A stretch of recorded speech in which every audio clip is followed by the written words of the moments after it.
Hello everyone, this is CJNovo992 and today we're back for another brand new video. Have a seat, have a look at your phone, take a wee drink, do what you need to do as it's time for me and thee once again to talk about another gamey football. A gamey football that is completely different than our last couple of reactions videos, you know what I mean? Because we've started it, we've been so hyper, we've been excited, we've been discussing this, joking about this, because the performances, especially patterns of performances, has been right up here and we have been loving life. Well, now we talk about the flip side of that coin. Still winning, but it certainly wasn't pretty. In fact, I dare to say that was ugly, that right there. So ugly, in fact, that if Cinderella was sitting here instead of me, I didn't think she'd be able to differentiate that from any of her stepsisters. No, I never had a Cinderella reference on the old bingo card today, but that is how we're going to start, because it was ugly. There wasn't too much to actually get excited about, except a certain Colombian, which is quite funny, ladies and gentlemen, because I'm wearing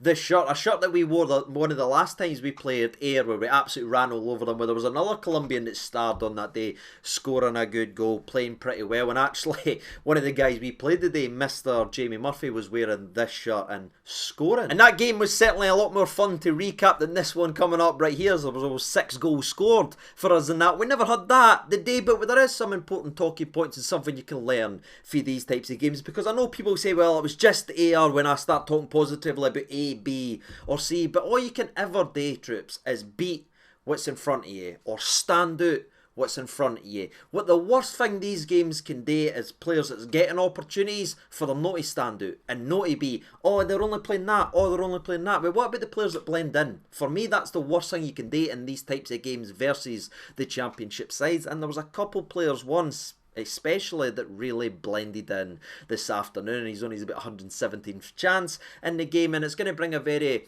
familiar conversation point between the left wing and the right wing of Rangers. So the longer you watch today's video, the more we'll dive into that. But I want to start off with some positivity, ladies and gentlemen, because we now have another Colombian that's running rings around people. And it's really nice to see, and it's very positive to sit back and sit here with a smile, start off talking about Oscar Cortes, because whether you're at the game or you watch the game or anything like that, you have heard this guy and sang this guy and saw this guy every single time touch the ball and ran with being so direct. You know what I mean? All the clips and everything that you ever see on Twitter or X or whatever it's called these days is when you say something wrong or you get a prediction wrong or this or this. But something we talked about in the player profile and the scouting report for Oscar Cortes a couple of weeks ago was how direct this man is. He'll touch the ball, he'll run, and he'll have a pop. And there's never been a Mary, a bullseye right there. Look Litter, can he believe he's 16? Then that call right there that is what this man does for fun, and what a relief it is to see it once again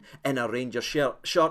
Pure direct athleticism, and that's what Oscar Cortes done for the very first touch of the football. Less than 30 seconds on the old clock. He got the ball with an interception, ends up playing a nice little 1-2. He then gets the ball back, cuts inside and kisses the outside of the post with a shot, and it was at that moment I went, yeah, he's going to have a game, because he fancied that, he relished that. Yes, people can say, oh, it's just air or air or air. Well, you can only stand out.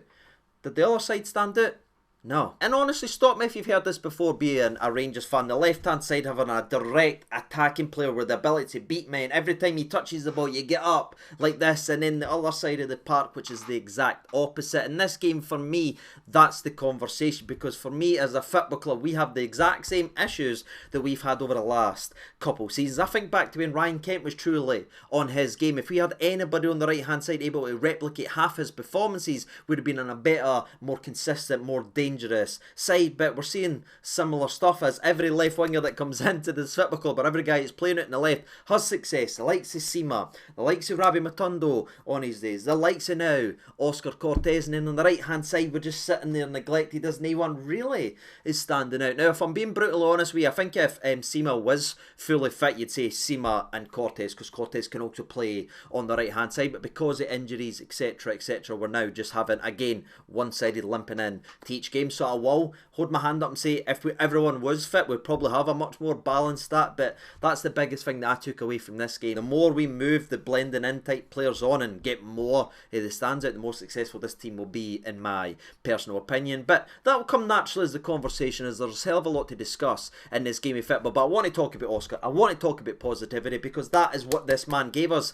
For me, about 50 minutes of this game, it was Oscar Cortes versus Air. Because we've already talked about the first minute where he cut inside, beating his man and kissed the old post with a football. Well, 5 minutes later he was doing the same thing as he got the ball out from, after a great ball from Diamande. He gets the touch, fakes his defender out that he's gone to the byline, cuts back inside, nutmegs him, has a shot. Now it's an easy save for the goalie, but it's direct and it's what we want to see from our wingers, and it's good reps and it's good practice for this type of player, because this is what we want for the laddie. Just play like that. It doesn't matter who you're up against. And I've talked about this before, but the jump for championship to maybe the bottom 6 clubs in the top flight of Scottish football isn't that massive in my personal opinion. I'll maybe get crap for that, but if they extended the league, I wouldn't be surprised if some of the ends that's in the championship finished higher than some of the ends in the top flight of Scottish football. That's just my personal opinion, but again, it's good reps, it's good practice, and it's nice to actually see that. And what we saw 5 minutes after that, again, it just came like buses. Bang, bang, bang.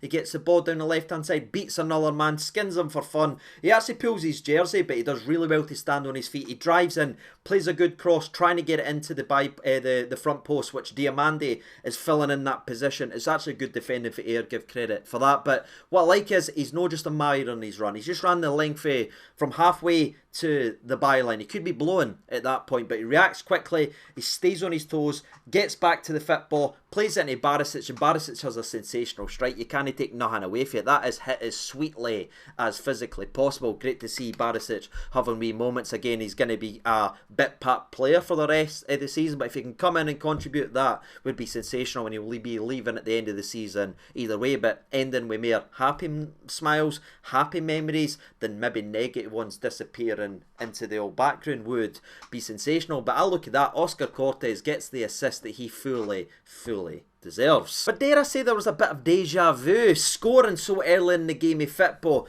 creating a couple of half chances, no being clinical enough, and then the tempo just started to drop a little bit, the exact same the way it did versus Aberdeen, as we weren't clinical with the opportunities, we didn't take the right opportunities. Sometimes when it went on the right hand side, it just completely folded away. Scott right now done a couple of nice things in the second half. It's not just a witch hunt for him, but I wasn't too impressed with Raskin and Scott Wright in that first half, if I'm being brutally honest. There was a couple wide open passes for Raskin that he's got to feed in there when we had the opportunities, but just like Aberdeen, if we didn't take those chances, if we didn't make the right passes, if the winger on the right hand side isn't getting wide and putting in a decent ball, we can start to play ourselves into a funk, and that started to happen as we had to rely on John Souttar with a sensational slide tackle inside the box after Goulton's far too late with a touch that he just takes. It's just dreadful for Goulton. He's so much better than that. It's lazy, if I'm honest with you. We're in complete control of the game. Wee bit of miscommunication, takes his eye off it, pull, but shout out to Big John Soapy Souttar as it's a great slide challenge, and he ends up winning us a throw, by the way, from that. But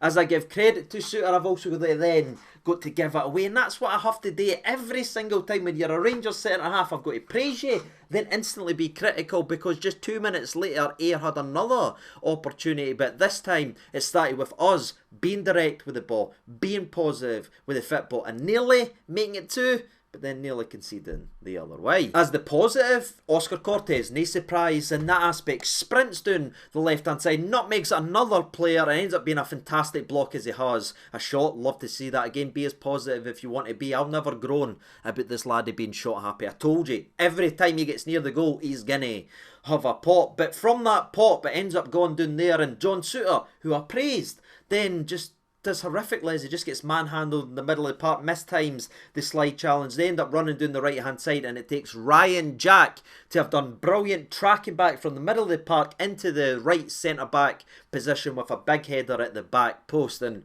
you could genuinely argue Ryan Jack's the first player in a centre back position for Rangers this season to win a vital header. That's a funny line, but it's true. Then the game peters away again for the next 10 minutes, and it takes Oscar Cortes again in his first start in a Rangers shirt to get on the ball and get the crowd up and get this game into gear as he once again nutmegs someone. That is 3 nutmegs in the one game, troops. But anyway, the ball eventually gets played down the right. It comes into Diamande, who whips the ball back to Oscar Cortes, who Actually, what I like here, ladies and gentlemen, is if you watch the defender, he said, right, I've been beat 3 times, cutting inside and doing me. He just stands, and then what Oscar does, well, if you're going to go that way, I'm too fitted, son. So he goes down on his left-hand side, whips in a beautiful cross shot, if you will, that falls to the back post, but Tavernier can't gamble quickly enough, and it just goes a whisker wide, and it's just a whisker wide, a Tavernier's foot as well. But aye, ladies and gentlemen, when I tell you 41 minutes in the game, it was Oscar versus Air.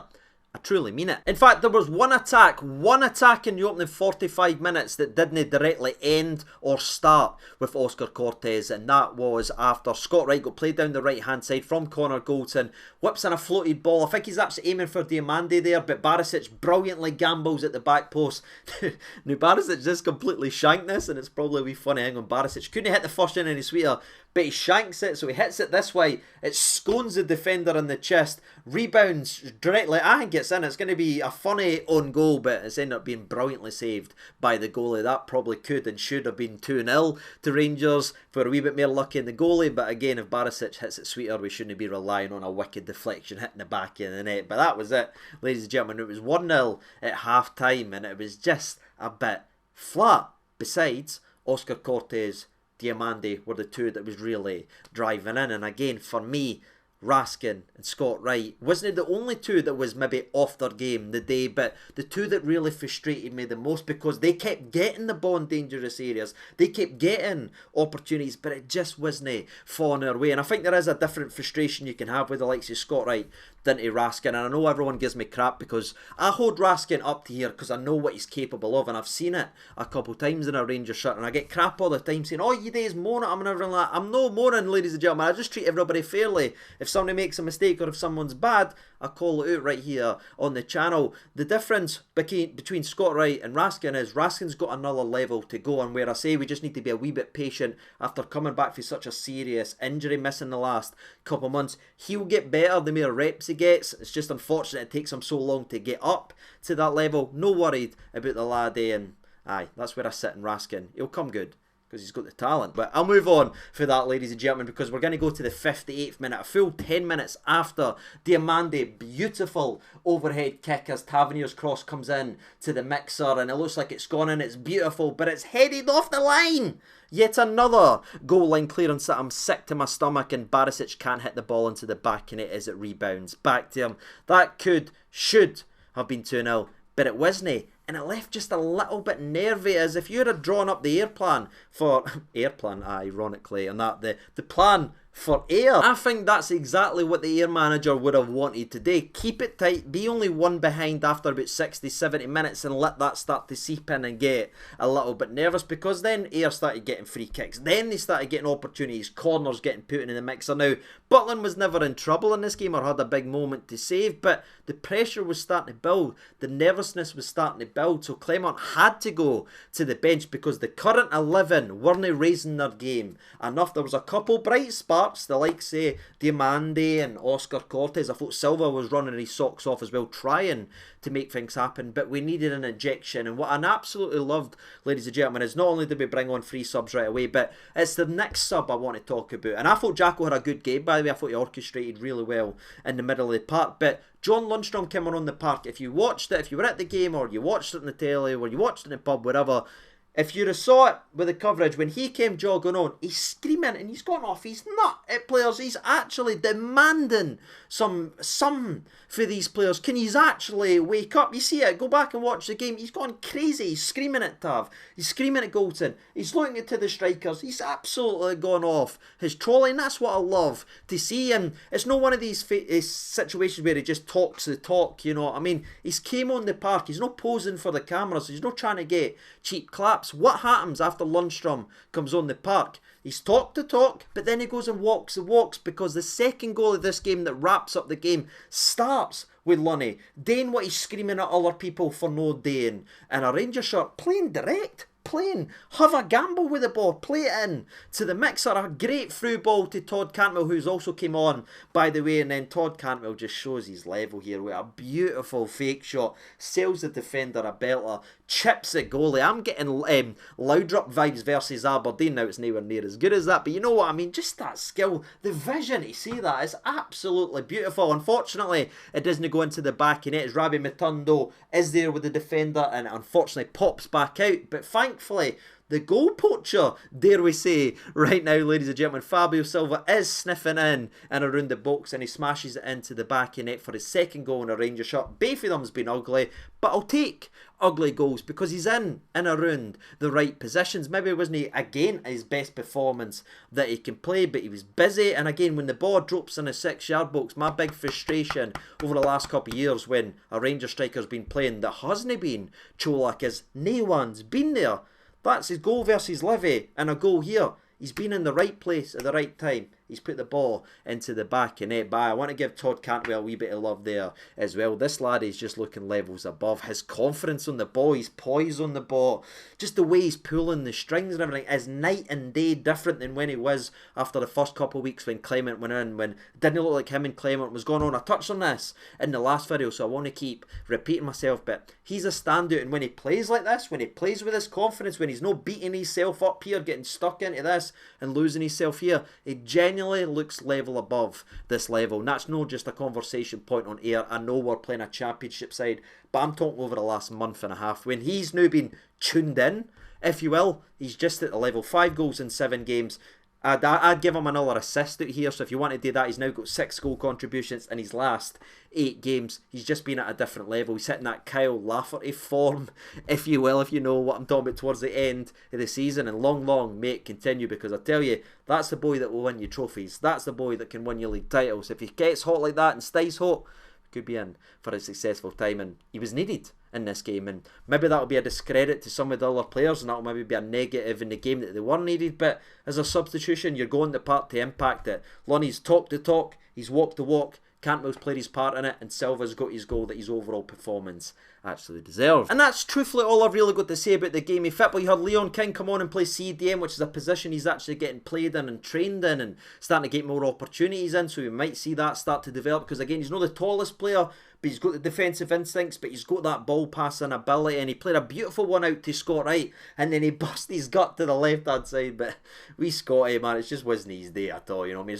It's no Hampden, Scott Wright. He tries to whip it in, and the ball ends up going out for a throw in to air, and that was it, ladies and gentlemen. There's a couple of balls that dropped in and around the box that Rangers could have smuggled in, but it just wasn't to be that. It was Rangers 2, Ayr 0. Ugly game, but most of your early cup round games versus lower teams are, because again, we've still no got to the level where we see everybody and treat everybody the same. I think there was a curious case of playing down to your opposition. That's just my opinion on it. I'm sure that'll be something that Clement works over as he starts to bring in new players and get his identity and mentality really in tune with these players. But I'm not going to moan, ladies and gentlemen. I'm happy with that. Big win, moving on, keep the winning run going, keeping that back door shut, and now we look to Wednesday to hopefully have another successful Rangers day where I feel like a lot of these players were kept. The likes of Oscar Cortes coming off the park, I think they're going to be big in that game of football. What about you? Let me know your thoughts and opinions down there in the old comment section below. And as always, I've been Sieging over 92. Thank you so much for watching. All the best, and bye-bye.